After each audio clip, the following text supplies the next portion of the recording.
Hey guys, welcome back to Break the Gate podcast. We got Taylor Flynn, who's artist manager. Taylor, thank you for coming on to the podcast. Thanks for having me. Yeah, absolutely. So, could you go into a little bit of how you got started in artist management? I know you've done some booking as well, and you're also some digital media things. Can you go a little bit into that?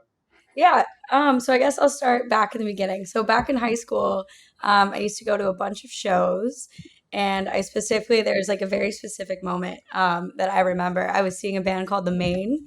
Not sure Sweet. if you know them, but yeah, Yep. I think it was like 2012. It was like one of their first like big tours they did. But I just remember like feeling so like at home in the crowd and the energy and that feeling you get at a show and like in my like 13-year-old head, I was like, I want to be on the other side of this. I want to, Mm, be on the other side of presenting this feeling and being a part of this whole world. And that's kind of the inception of that. Then I went to College of Charleston and I studied arts management. And then they had a minor and it was called music industry concentration. So we did a lot of classes that way. And then my professor was actually in Hootie and the Blowfish, and he had mentioned oh, that he sick. needed an intern. Yeah, his name's Mark Bryan. He's a guitarist. And he mentioned he needed an intern. And I was a freshman at the time, and he really wanted like a junior, I guess, because that's how they gave like college credit. But I was like, Hmm. no, like I want to do it. Like, let me do it. And he's like, okay. So he kind of took me under his wing, and I started learning a lot from him. He managed a few local bands and some bigger ones. And that's kind of how I got started there. And Yeah. then in my class, there were a lot of local bands like in the music industry classes as well. And my teacher had always said, look around because you're going to work with all these people next to you. And I was like, yeah, okay, like whatever. Teachers are just Yeah. saying that. But yeah, I graduated early. I was going to go to Belmont for grad school and study music business there. And I decided to take a year off and try and start my own business and ran into, I was actually at our local college bar, ran into a guy named Brennan. He was in a band called Whitehall, and he was like, "Hey, like, Mm. what are you doing? Like, how's graduate life?" And I was like, "Oh, just trying to manage bands or kind of figure out what I'm doing." He's like, "Well, we need a manager. Like, would you be down to talk about it?"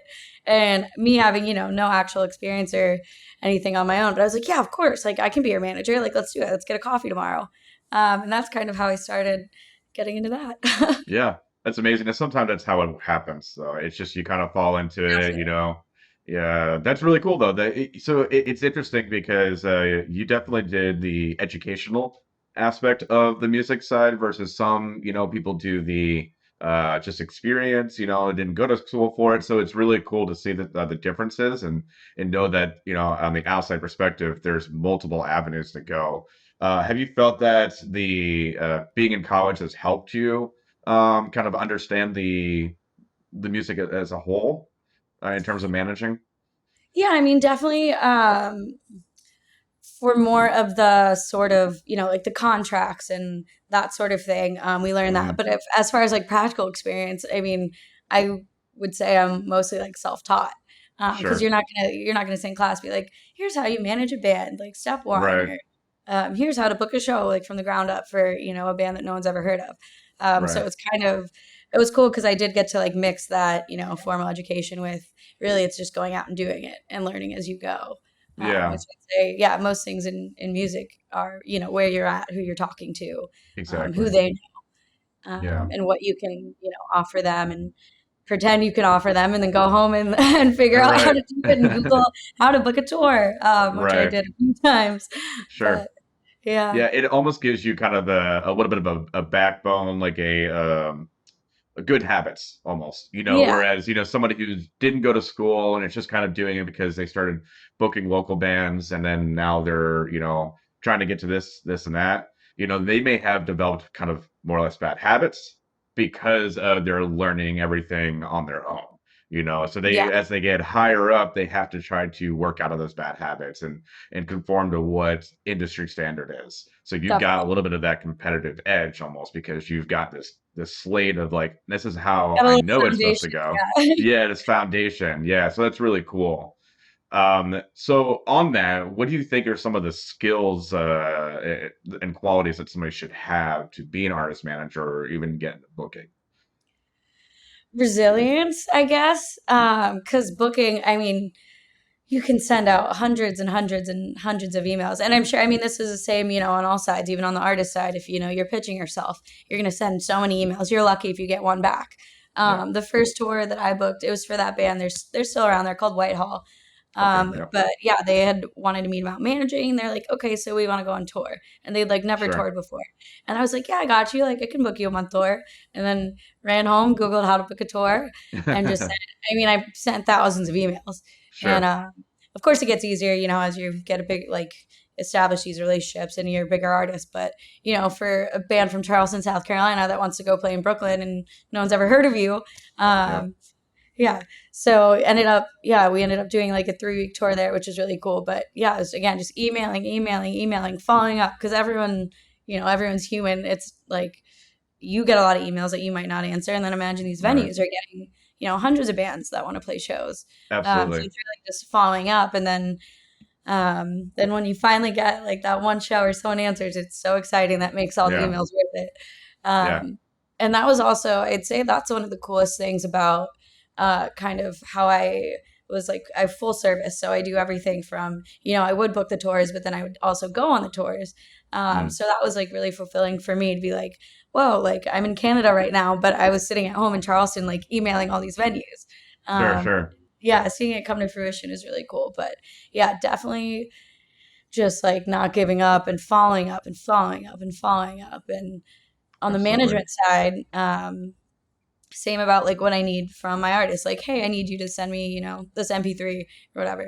They're busy too. So then it's like Right. following up again. So just kind of like staying on top of things and really sticking with it um, is Yeah. definitely definitely a cool Absolutely. skill that you need. Yeah, yeah. And I think, as you mentioned earlier, especially with bands who, these venues may not have heard before, you kind of have to be resilient with them, because like you said, they get hundreds of emails, all these different bands, their email format's weird, they're sending all these unnecessary information, they're writing an essay, that Yeah. kind of thing, so it's being able to know how to, how to talk to the venues, how to follow up, when to follow up, that kind of thing. Yeah, And definitely a good like intro booking email. Um, yeah, yeah, because I mean, I get a bunch of emails from bands who need management, and then it'll just be like this massive thing, which is like awesome, and I'd love to read it and love to know about you. But when you just get like sure, this whole thing, it's like essentially they want to know where you're from, how many people can you bring, have you played here before, what do you sound like, here's video, um, right, and your social links perfect. as concise Yeah, as possible, like 2 sentences. absolutely. Yeah, yeah, yeah. So this goes a little bit into the next question in terms of digital media. What are some of the kind of essential elements of a successful digital media strategy? Digital media strategy. It's let's see. I know it's There's a like heavy question. yeah, there's so many different ways that can go, but I think the Right. core part of it is connection. So I always say Mm, like every piece of content you put out is the opportunity to make a connection with someone, right. especially the artist and the fan side, because that's essentially you're creating a relationship for those fans that want to engage and they get value from your music, and then they're Yeah. like you're giving them value from like engaging with them, talking to them, and just like the authenticity. Because everyone can post like a beautiful crafted video of them singing, but it's like, hey, I want to see you like laughing and having a beer like before the show, and you know, Yeah. being human and kind of creating that actual connection. Or like on tour, I love like I always tell like my artists, hey, post like where you're having lunch. Because maybe, a bunch of your fans that live in that city probably love to go to that restaurant and it'll be Sure. connection for them and they'll be like, wow, like I can't believe my favorite band's eating at like this restaurant I go to all the Yeah. time. And it's just like another like level to that like digital relationship that you create. Absolutely. Maybe post it after you've left. Especially Yeah. between Yeah, especially the right. client, yeah. Can you just get 100 people show up to this restaurant hoping to see their favorite band? Yeah. And then the restaurant owner is gonna be pissed. Yeah. We're psyched. Yeah, yeah, we're psyched. Yeah, you're right. Depends. Yeah, you're absolutely right. So in terms of like talking to people, that's I think connecting with people is a very big component of being in a band. It has to you have to kind of stand out a little bit more that way, and make sure that you're developing a relationship. How do you not necessarily how do you promote? Reword this. How do you approach networking with record labels, festivals, and venues? You find that there's a big value to that. I mean, how would you go about doing that as somebody who's just in a band trying to book their shows? I always say just talk to everyone possible. You Yeah, have no idea who's standing next to you. Um, and so that's kind of like when I like work festivals or whenever I go to shows, I just like try and talk to people and like even just like say hey, and then if it goes yeah, farther than that, and then hey, what do you do? Oh, I know this person who knows this person, and then like I was just in Nashville a couple weeks ago, working. It's called Reset Fest. yep, I was just there, but then would go to a bar after and then talk to like some person sitting alone next to you. And then we have a bunch of yeah, mutual friends. And then we ended up working together on things. And it's kind of just putting yourself out there and not being just like not being afraid. And then especially for yeah, artists, like maybe if you are shy, you sort of, I mean, you're playing a character in sort of a way and like marketing yourself because you are the product essentially. right. But even just like being kind to people, being genuine, and then again, just talking to as many people as you can because you never know who it is or what that can lead to. Or I mean, you could just have a new friend. It doesn't matter if maybe you don't get, a record deal out of it. You have a new friend or Yeah. someone who appreciates your music or, connection on some level. Absolutely. Yeah, I can test that a little bit. So I'm gonna so we share a little bit of a similarity on some of our experience. So you worked tour for summer, right? Yeah. Yeah, yeah. So I had worked a ton of dates with them under Sierra Oh, Live. cool. Yeah, yeah, yeah. So I we might have actually crossed paths at some point because you were I working bet in like it's the world's so small, so 2018 or probably. something. Yeah. Yeah, yeah. Okay. Um, yeah. So because of that, I've been able to meet a lot of cool people, a lot of agents, managers, that type of thing. And I got out of the industry for a little bit. I was doing shows. I was a manager.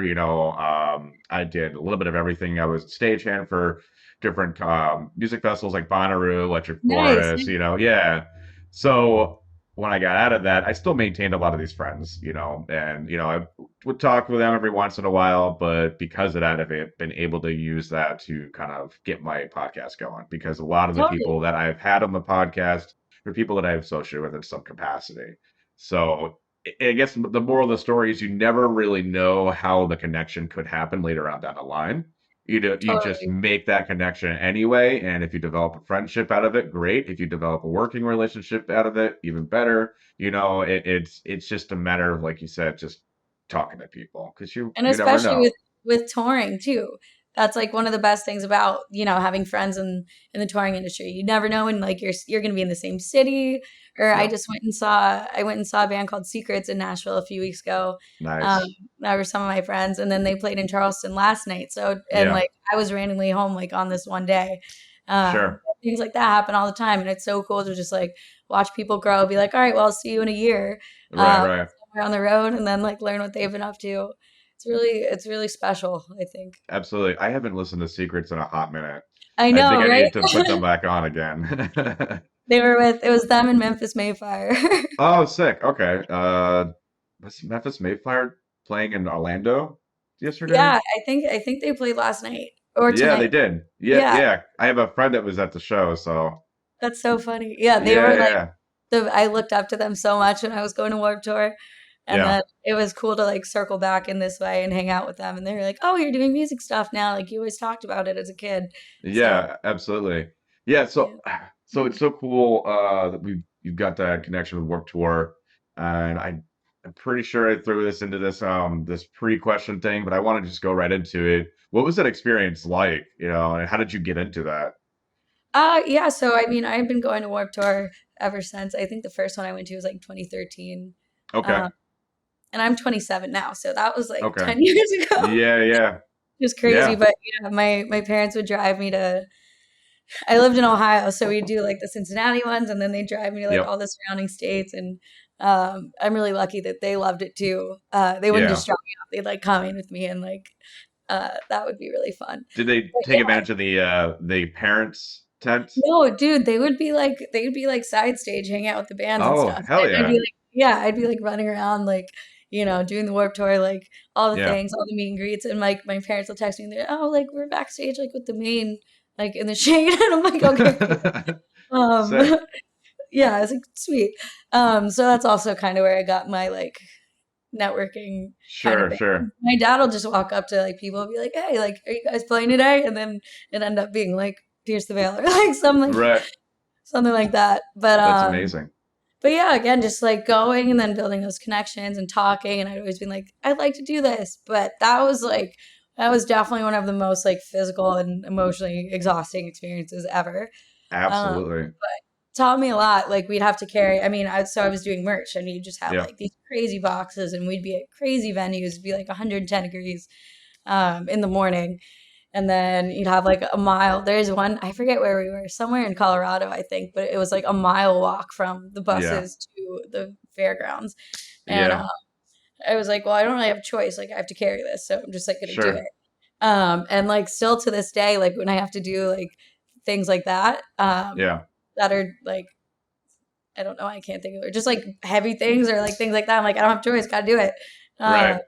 Because you just had to do it. And yeah, I still think about that all the It's time. it's almost like a industry summer camp. You know what I mean? Yep. Or a boot camp even, because you're like all the worst conditions. Whether it's cold or hot, you're going through all of them.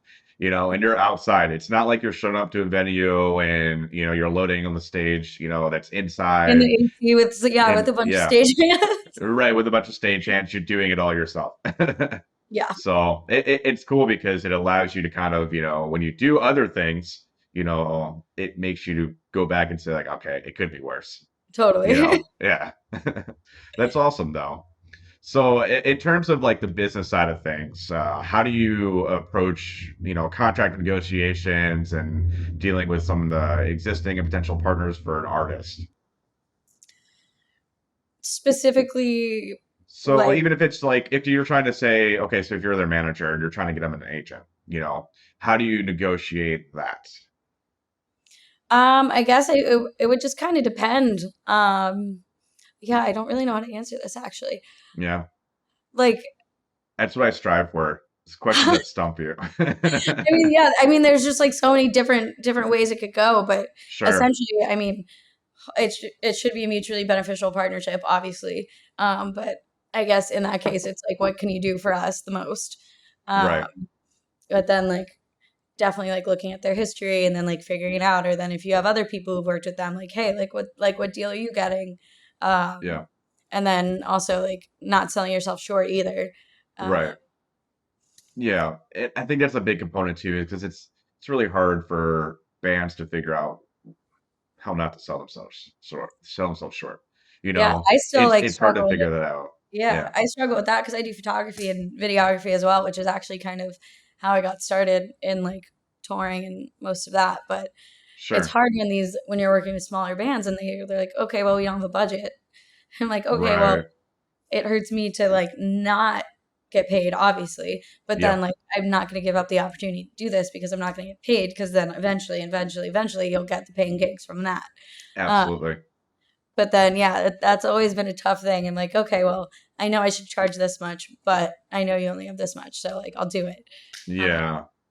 And that's a little bit of the artist development too, and that sounds like it's more of the realm that you're in, which kudos yeah, because it is it sucks sometimes.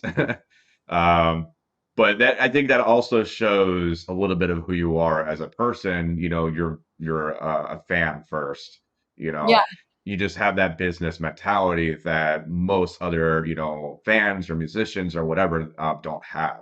So you've yeah. been able to kind of, work that into what you're doing. And just like Um, yeah, the belief in people. So I always say like my yeah, dream is like helping your dream come true, which is like sure. why I'll do all these things for you. And like obviously I'm gonna back who I work with 100%. But even like my friends will be playing cover gigs at bars. I'll be like, hey, check out like his original music on Spotify, and I do Yeah, that all the time. And I'll like plug my friends when we're like out at the bars and stuff. They're like, Taylor, like calm down. I'm like, no, you're good. Like everyone needs to hear about you. And they're like, right. this is why you're manager. Yeah, that's amazing. So I'm gonna actually back up a little bit because you mentioned that your parents were big into the music. Did they Yeah. do anything music-wise before, or was it just No, they just they've love just music? they also like they still go like see Guns N' Roses on like all their tours and they're That's always going to amazing. shows still, but yeah. Is that so? You said that's how you got introduced to just music in general, was through your parents? Yeah, yeah, I'd always have like Van Halen playing on the speakers when I was Yeah. growing up and Oh, all sure, that. sure. Yeah, yeah. Were your parents like big vinyl collectors or No, never no? really vinyl Just people. CDs, nothing. They just kind of All the played whatever CDs, CDs. all Yeah, the okay. all the posters. My dad has like he can like kind of play guitar, but not really Sure. play. He can hack on it, but he has like all Yeah, the Eddie Van Halen amps, like all the sure. collectible guitars and all that. That's But I amazing. yeah, I'm really lucky that they started to like the music that I like. Like my dad loves like Real Friends and Pop Right. Punk, and all that, That's which was dope. really fun. Yeah. Yeah. It's cool to have that support system, because a lot of people don't, and it becomes challenging when you come to your parents and say, "Hey, I want to get into a business that I could potentially fail in, just because I love doing it." Because for a Yeah. lot of parents, they're like, "You're just throwing away your life," Like, you see ya. know? Yeah. Yeah, right, right. But it sounds like your parents were like, "Hell yeah, do it," you know? Yeah, I've actually been thinking about that a lot lately. So yeah, after college, I didn't do like the traditional like office job or whatever. And I Sure. was like, hey, I think I'm gonna like start touring. And this was touring like sleeping on the floor, like Yep. maybe making $5 at the show kind of touring. Yes. Yep. I did that for like 3 years straight, and they were Yeah. always super supportive. And they would like buy us hotels some nights, which is really really nice. That is Um, nice. because that wears on you sleeping on the floor for like 3 weeks. Yeah, it really But does. now, I Builds mean, character. yeah, I would never take that experience back for the world. But thinking about Yeah. that, I was like, man, how did I do that Yeah, for sure. for months That's on end? yeah, yeah, yeah. No, absolutely. Yeah. That's cool though. So in terms of booking shows or even, could you were a promoter at one point too? Um, I've yeah, done, yeah, pretty much yeah. all of the. How do you what are some of the responsibilities in doing that stuff? I guess so there's two different angles I guess you could look at this question. For the promoter aspect, what are some of the responsibilities that you have when dealing with like scheduling, coordination, production, promotion, all that stuff? I mean, yeah, essentially, well, like it's different though because I would have to for most of like these projects, I would be doing like literally everything from the initial outreach to like Yeah. being there and selling the show. But like, so you'd book the show and then get the contract, and then well, usually I'd have to find like the local bands too if we are on tour. Mm, So do all that, and then yeah. book the show and then get like everyone in a group chat and get all that and then make the then I'd have to design the poster and then I'd get the ticket links up and then obviously market it, get like flyers printed, try and get a street team in whatever city that we were in, and then just get it in front of as many people as possible, maybe like reach out to radio stations, do a contest, reach out to colleges, like ticket giveaways, um, have the bands like record videos and send it to the venues, kind of Yeah. anything anything at all to like get it in front of people, and whether that was 10 people that showed up that never heard of them or like a couple hundred, Yeah. uh, still most of that grit that you have to put in the beginning. Sure, absolutely. What different venues have you worked with as a promoter? So I worked at the Music Farm in Charleston, was like the Okay. main venue, but I mean Yeah. as like a independent promoter it just kind of all over the country. Sure. Okay. Just wherever you can place things. Yeah. Yeah, that's kind of how it was for me too, because I was running a company called Eternity Booking, and we would book tours and we would also help place dates for other bands. And Yep. what we ended up doing is we would work with some of the smaller venues in the different areas, different states, and then we Yeah. would kind of become their in-house. And then we would have a local promoter that would be the day-to-day promoter for the Yeah. different shows, but we would come in and kind of offer the packages to them. So that way it kind of closed that gap a little bit and it allowed the venue to be able to get more artists in the door and more people in the door. Totally. So and it's a complicated process, and Yeah. it's That was also I think with like DIY booking, because I mean, how I would start doing it is like being on Facebook groups and stuff, being like, hey, we're coming to Philly. We need like some bands. But then, like, it'd grow like relationships with those bands. And it's like, yeah, hey, I have another artist I'm managing and booking for that wants to come through Philly. Like, can you guys yeah, play? And then It'd be really fun because I could just package like all my different bands, but with kind of Yes. like the same locals in different times. But Right. there's a band out of Toronto. They're called Cold Tea. Okay. Beautiful singer. She's kind of like it's kind of like Phoebe Bridgers, just Okay. acoustic. Sure. But she's amazing and just so sweet. But every time I go to Toronto, I'd be like, "Hey, have another band for you," and she'd always be down to play. But it was always so fun to get to go watch her because I really, really love her music. Yeah, and show swapping is like the best way Yep. to network and, and kind of share each other's, contacts, that kind of thing. Yeah. And it helps, that's how a lot of artists get on tour, is Yeah. show swapping. So could you go into a little bit about maximizing some of the artist profits through like merchandise, inventory management, and sales negotiations with venues, particularly one with merch cuts? I know you got a little bit of experience in merchandising, so I'm sure that helps a lot with, talking to artists. Could you go into that a little bit? Yeah, well, so I guess if people don't know, most of your money you're going to make on tour is going to be from your merch. And that kind of starts with I'm lucky we found a really awesome company in Charleston that I've been working with for about 3 years now. But like the very first thing you gotta do is get a good merch company that's not gonna, overcharge you. Find someone that believes in you and that will like continue to work with you. Um, and let's see. So kind of start there and then are you talking about like sorry, I kind of lost my train of thought there. It's Like okay. merch cuts like when the venue's going to take it or like just in general how do they Yeah. work? So the merch cut was when the venue takes it, and that's just kind of a highlighted component of this particular question, and it could be anything from like drop shipping or pre-order stuff, that kind of thing. Like how do you get the most out of your merch by working with the different components?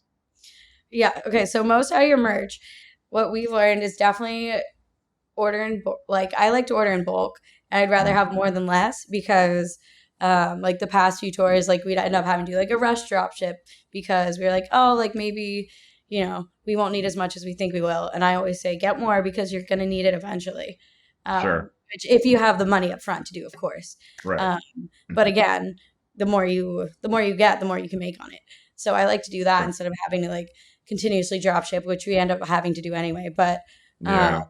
pre-orders online are really good. Again, like I like to look at obviously like ticket sales in each city and figure out what we need of each thing.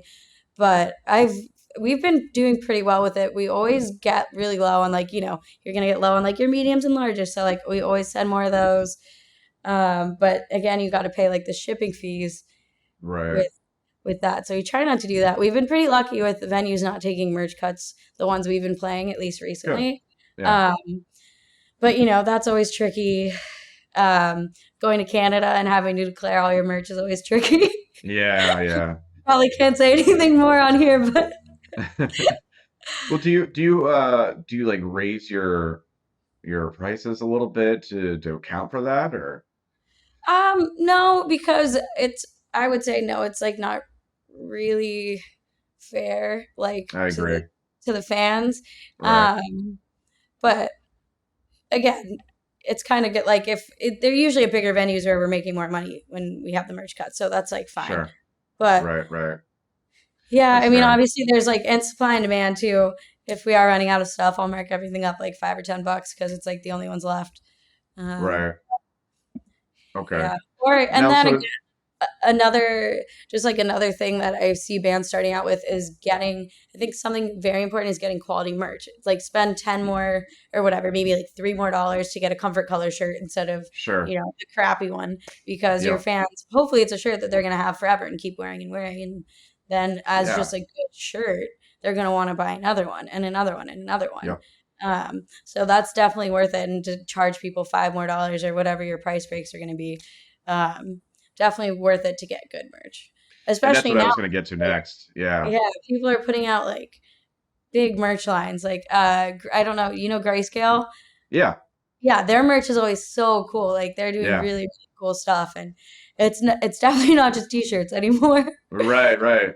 Yeah, and I was going to get to in terms of finding unique things, how do you approach that as an artist to try to minimize cost? Do you do direct to consumer, or is it more of like a bulk thing? If somebody wants to do a bunch of hats, do you Yeah, recommend ordering them all ahead, or? Um, so like I like to work, I've been working with, our merch guy and kind of figuring out if I see, another band has something cool, be like, okay, cool, like how can we do it this way? Yeah, And then I'll send it to our designer and then he'll mock it up and then I'm glad I have a really good relationship with our merch. So I'll like text him, I'll be like, dude, I just saw like this person wearing this kind of thing. It's like embroidered, like how can we do this? And yeah, then he'll work it out and then they have good relationships with other people. So he can kind of like get the best price breaks and whatever. But like I'll always send him like I saw like pool towels the other day and I was like, we should do that or like that's any like cool. random little idea. Yeah, and I feel like it's so important to like bring something unique because like everyone has Yeah, t-shirts. It's like what else can you bring? I agree. We have some like really cool stuff I think we're doing for the fall. I want to do like corduroy like bucket hats. I think will be cool. Hell yeah, corduroy's coming back. Yeah. Just like fun things too. And then like I kind of like the world that merch is going to where like it doesn't have to be like an aggressive like band like shirt. Right, right, Um right. it can be like kind of more like, oh, like where'd you get that? And then you're like, oh, it's this band. That Yeah, kind of vibe. right, right. That's cool. Um, so in terms of prices though, what are some of the price points that people should expect when working with merch or even as a drop shipper of some sort? As far as like how much each thing is. I mean it Yeah, just a general consensus, like, or general idea of like, okay, so it's like, if you're doing drop shipping, it's 10% of whatever the price is, or something like that. Is that something that's normal, or what are some things that you run into? Yeah, I mean, again, I mean, it really is all just like so situational, like depending on like Sure, where it's coming from or how many things, or like, your hats are going to be probably cheaper to ship than all of your t-shirts or like your sweatshirts. Sweatshirts sure, are always very expensive to make and then to sell. But again, that is going to be one of your highest like grossing things because they are going to be more expensive. right. Um, yeah, sorry, that's hard to answer just because it's all so No, I know. situational. Well, that's why I asked the questions, because it's a question a lot of people have, and for the same reason, it's because it's hard to answer. Yeah. It's all situational, and that's why I have this podcast so I can talk to different people and get their thoughts, and then people can kind of develop their own, ideology of it. Their own. It's more or less research. It's like Yeah. Googling. Something that you did. Getting into this, you Googled a lot of the stuff, and this is a podcast that does the work for you, essentially. Yeah, I like Yeah, that. yeah, yeah, yeah, yeah. So, could you provide some more examples on how you've engaged with fans, more or less, to kind of enhance the image of the bands through social media? Yeah, so there's an app. It's called Community, and I don't know if you've seen it, but it's like when No. bands like essentially, or even like, I mean, I'm pretty sure like Beyonce has one, but Yeah. it's your own phone number that you get. So every artist or whoever, you get a profile, you get your own phone number, Yep. and so you can put it out there, and then people will text, and then when they sign up, you get their location, their age, their birthday, some other like random demographics. Okay. And so from the artist side, um, say you're playing a show in like Orlando, you can go through and see all these people who signed up, and you can filter it through city. Yeah. So hey, pre-sale code, or hey Orlando, we're doing this, or something I like to do when we play in Charleston. So the band I manage, like the main one I'm managing right now, they're from Charleston, Okay. and we just played a show a couple months ago, and it's sold out, and like a Nice. couple days before. And so like the morning of, I like got on Community, and I was like, and I filtered to Charleston. I was like, hey Charleston, like who wants a ticket? And then like people were like responding. I was like, okay, I'm gonna go hide one. I was just sitting at a coffee shop and I was like, okay, I'm gonna go hide one. So I went and like hit a ticket at a coffee shop, and then like 5 minutes later, someone came in and got it. That's dope. But yeah, it's like a super fun like way to first like be really personal and interact with people Yeah, on like a level that's beyond social media because you're texting. I Um, agree. The and SMS marketing is yeah, so like crazy cool, and a lot of people aren't doing it. And I was talking to Yeah. somebody on the podcast. His name is Evan Bailey. He's the director of marketing for Disco Donnie. Disco Donnie is mainly out of Dallas, but they've kind of spread out a little bit. They worked with Third String for So What Nice. Festival. Yeah. Um, and he was mentioning how SMS marketing is kind of their key driver for engagement. Yeah. And That's he's so great. right, because there's a band called Flip Turn, who Yeah. I've signed up through their community and I get their notifications and I love it because Wait, as that's soon as, crazy. Yeah, yeah, Flip Turn used to they like used to open for like our band, like oh, back in no the shit. day. Yeah, and they're under like our booking agency and everything in Okay. Charleston. And I remember like we were sitting in like the booking office because I Yeah. worked at the agency for a little bit, and my boss was like, "You should like, all right, this band's gonna blow up. Like, here's our demo." I'm like, "Yeah, every band's gonna blow up," and then it's Right. flipped right now, and like, I love that you just mentioned them. That's so cool. Yeah, yeah. Yeah, I saw them playing in Milwaukee. This was a year ago, maybe. Yeah. And they were playing at a Collectivo, or Backroom at Collectivo. It was like a 250 cap venue, Yeah, and it like sold out. And it and I was like, okay, this band's gonna go somewhere. They're very tight. They've got everything together. It seems like so management is fun. doing, Yeah. yeah, they're so fun. Management knows what the fuck they're doing. It seems like so they're booking Shout out agents. Sam Beacon. Yep. um, and I could tell that they were different. They weren't Yeah, like the typical other bands that you've seen. And then you could tell because a year later they're now playing, Red Rocks and doing yeah. major Mount festivals, Joy. and it's, Yeah, yeah, Mount Joy, yeah, exactly. Which such a cool lineup. They fit perfectly with that lineup. Um, yeah. I but gotta yeah, make it up to those. yeah, yeah. Well, I've never been to Red Rocks, so and Me neither. dude, I want to go so bad. I was gonna Yeah. go out for yeah, I was gonna go out for Revolution, but didn't end up doing it. I'm going to Tennessee instead. But anyway, Oh, nice. yeah, yeah. So but anyway, so back to what I was saying. Sorry, Yeah, ADHD. community is Yeah, great. yeah. Community is great. Yeah. And it's So fun to just like I love like it'll show you people's birthdays and so yeah, I'll, like text them happy birthday. Like how cool is that? Your it favorite band is. texts you happy birthday like personally with your name. Sure. That's Does again that like the that's connection. right? Does that cost a lot, or is it like pretty reasonable? I think it's like $99 a year or a Okay, month. I actually don't remember, but that's a big it's definitely difference. reasonable. And then Yeah. you do limited run merch sales on there. Okay. Pays for it. You can do pre-sale tickets, Sure. obviously. But I love to do like we'll drop like random like mixtapes that like aren't gonna come out on Spotify and like get that or Yeah, hey, yeah. like first 10 people to text get like 10% off merch or like something like that that like, they Right. feel the point is that you're making them feel special and like and giving them something exclusive, which you are. And they Yep. are special if they sign up. But again, it's like Right, yeah, right. It's like a yeah. psychological thing. Yeah, yeah, Yeah. yeah. Does it have like the 9-digit numbers and the 5-digit numbers available? Because I know the 9-digit ones are usually cheaper, but the 5-digit ones, like, it takes like a couple months to get. It's expensive. You know what I'm I'm talking not about? sure. Yeah, I'm Yeah. not sure. I know like have a normal phone number and it has like the Yeah. Charleston area code, which is cute. Yeah, absolutely. Yeah, because I'm just curious 'cause I feel like the 5-digit numbers are easier to remember, Yeah, and it might be easier to promote too, especially if like you're on stage and you're just like, yeah, hey guys, real quick, text this to this, and then you'll just get subscribed. We're about to release an album or a single. You'll know when it drops. And yeah, it's like easy, because people are already gonna have their phones out anyway, whether they're recording the concert or whatever. It's super easy to just kind of get that connection right there. So. yeah, definitely. SMS marketing.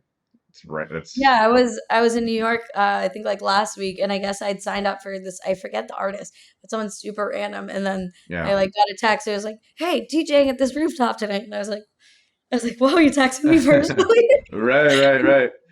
So I love Bert Kreischer. He's one of my favorite comedians, and he has a community. And sometimes like I feel super cool because like his name will pop up on my Yeah. phone, you know, and I'm like, I got Bert Kreischer's number. You're like, yeah, no big deal. Right, right, right. But it's not. I just like to feel cool sometimes. Oh yeah.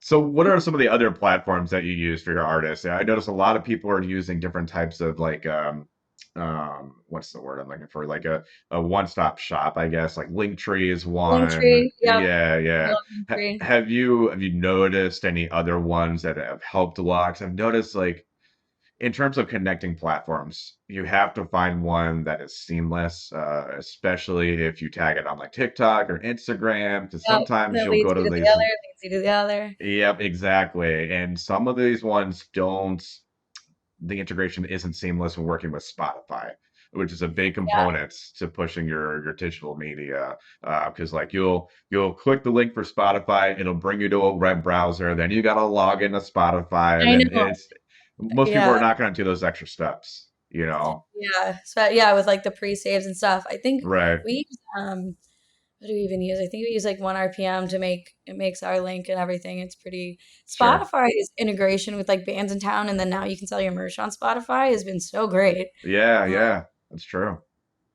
and they have I think they have something else. I think they have like PayPal on Spotify now too. Oh, Where you can that's I don't dope. know if they still do, but I remember during COVID it would like pop up that you could like donate to the bands, which was really cool. That is true. You're right. I do remember that. Yeah, yeah. I think that's still there. I think Yeah. they haven't phased it out. Maybe they realize that there's a value to it. Yeah. Yeah, I don't know. That's interesting. Yeah, because it's that's one of the biggest things, especially if you have if you blow up on TikTok, and like the band Rivals, out of California, they blew Yeah, up. I was Yeah, just with yeah. them. Oh, no shit. Okay, yeah, yeah. It's weird how many times that there's like a connection there. Yeah, like that. Yeah, yeah. I was talking to Trevor Swenson, who was ran Artery, and but now is the company's called Dynamic Talent International, and they do a bunch of different bands from like post-hardcore to K-pop. Yeah, But anyway, so we were talking about some of the different examples for blow-ups, TikTok blow-ups, and he mentioned Rivals. And it's yeah. like, oh, I remember when they were just playing local shows and they were just, they were just grinding away, and then all of a sudden it just overnight, just boom, It's so you know, crazy. It's like, it yeah. is. And a lot But of these, like, oh, sorry, go ahead. no, no, no, go ahead. Yeah, I just ramble. I know, I'm just like thinking about like the TikTok machine and like, Yeah, so like, it, like that's why like all these young kids are popping off because like it's like ingrained in them to do like social media. sure. Whereas like, some older artists like, or it depends on how you think about it, but they're like, oh, we have to make TikToks. Like, I don't want to do that. But like, you Right. have to. So Yeah. that's kind of like where I come in.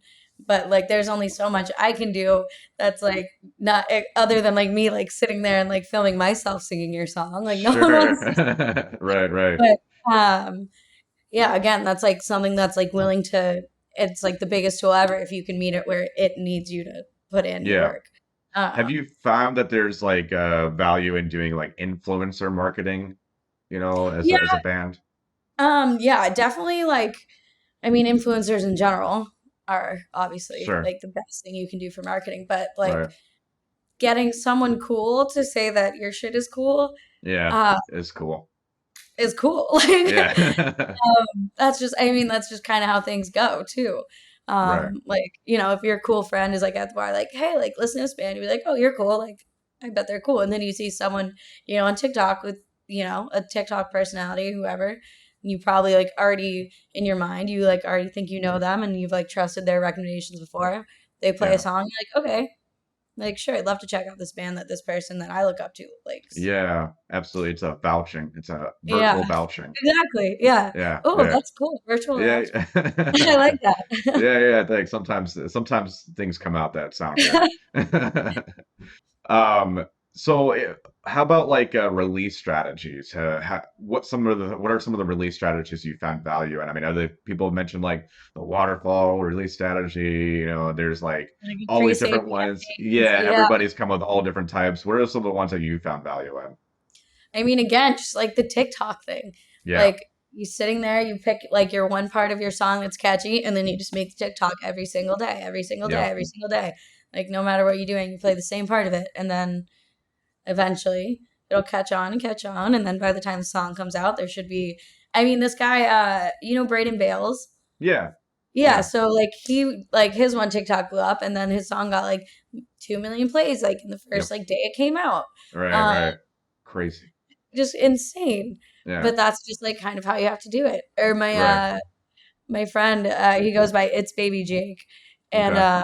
that's like his artist name. He had one viral TikTok song, "Cigarettes on Patios," but he has Yeah, an album coming out, and so every day he does like an outfit check, with like one of the songs in the background. It'll be like 27 days till my album comes out, and then 26 days, but it's just like him fit checking.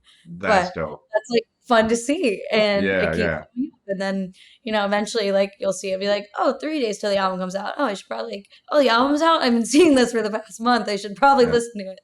Right, right, absolutely. What about through like Facebook or like Instagram? Like, no, there's like, so everybody's doing Reels now, it seems to be, because it's almost Yeah. like they're trying to like piggyback off of TikTok.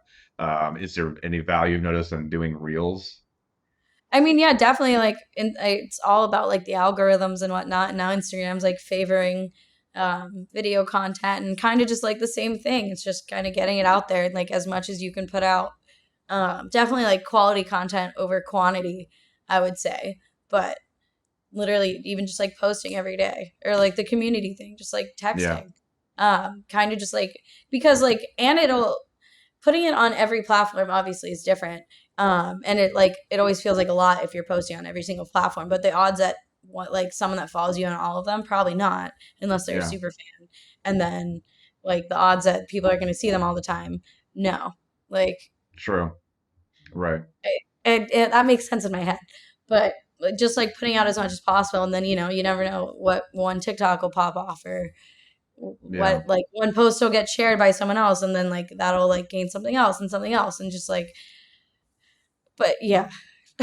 Do you think that there's like a I think like no? having interesting stuff like Yeah, behind the scenes, or like this is a song, or like things that aren't just, hey, the album's coming out, or hey, new single, but it's like, here's us recording our single like 6 months ago. Here's how I feel about this. Like, here's us singing the single. Like, just there's so many different things that you can do. So I'd say yeah. like not being like as stagnant with like, your basic release campaign, like singles coming out in Right. 6, that kind of thing. But just like also being fun and like authentic, and letting like the artist personality like shine through as well, and like what the song was like meant to be Yeah. about. Like getting that out there kind of before, Yeah, like, absolutely.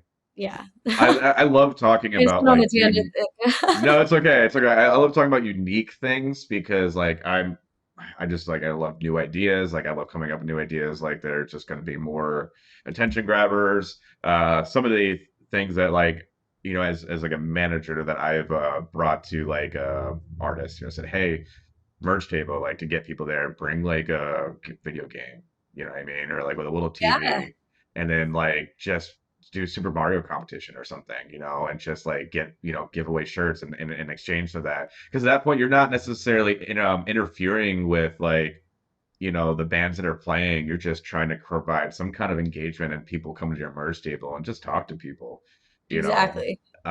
But that type of engagement rolls over to social media stuff. You have to kind of carry that through.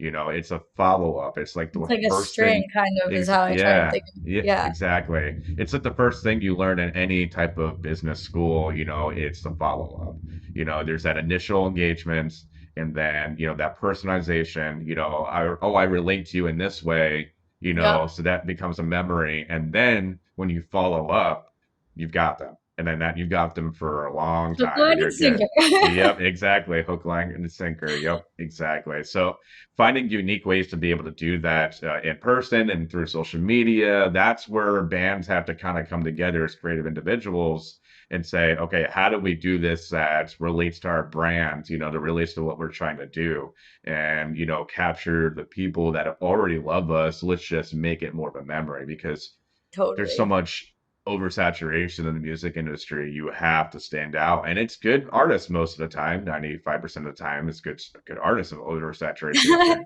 You Most of the know, time. most of the time. But that component's still there, where you have to be like, okay, well, if I want to make this a business, if I want to, play tours and play with all my favorite bands, I have to try to think of all these other strategies. And yeah, like what So makes you different and what can you like provide people that, someone else can't.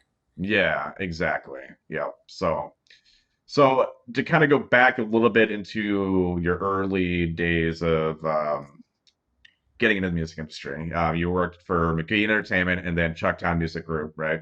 So Yes. can you go into a little bit more of how that shaped your understanding of artist management and even event planning? Yeah. Yeah. So Choctaw Music Group was the Mark Bryan from Hootie and the Blowfish. That was his company. Yep. And it's really funny because one of the artists they manage is one that I manage now, Oh, which is cool. cool. Yeah, cool full Yeah. circle thing. And then McGee Entertainment was Scott and Doc McGee. Their main client was Kiss.